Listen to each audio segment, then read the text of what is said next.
Think about the last vacation you went on. Think about the last concert you saw, or think about the last movie you saw.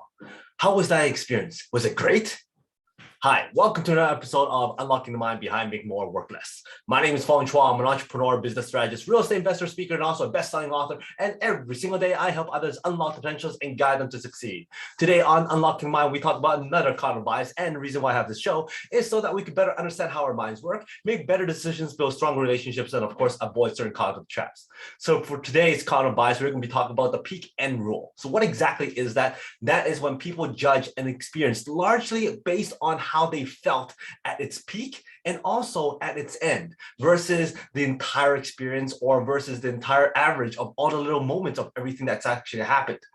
So when I asked you, think about that last vacation you went on. Was it amazing? Was it because you went skydiving? And was it because when you got home it felt great? Well, how about all the other stuff in between? You may have remembered, oh, wait a minute, there was a day that it was raining where the weather wasn't very good. But overall, you still thought the whole vacation was amazing because of the peak of going skydiving and at the very end, how relaxed you felt when you got home.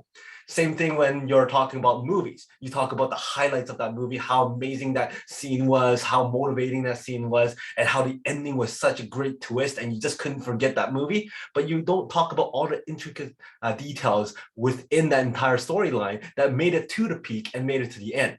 Same thing about that concert you saw, how the encore was amazing. The very end ended with a bang. And maybe that song that you always love was performed amazingly. And that was the peak of the entire thing. And you thought it was amazing. Even if maybe sometimes they forgot their lyrics during certain parts of the other songs. But you judge the entire experience based on those two big moments, the peak and the end. And that's why when we're doing presentations, we want to feature the highlights, okay? Not list out all the other stuff and not list out all the benefits, but just list out one or two major features and major benefits that you want to highlight. And make those a peak moment for your presentation, and then always end your presentation with a bang, something that they will remember, something that will wow them, something that will make them go, wow, I want more. And when you do that, that will make your presentation more memorable, more engaging, and people will remember you much, much more. So that is the peak and end rule. Make sure you have all that stuff within your presentation so that you could leave a great impression. Hopefully you enjoyed this episode of Unlocking the Mind. And if you did, please go back and watch some of my other episodes of Unlocking the Mind. And if you like this show, that we have a lot of other shows, the Peak Potential Success Show, the Make More Mind Bites, and of course, the Mastermind Bites that's up every single week.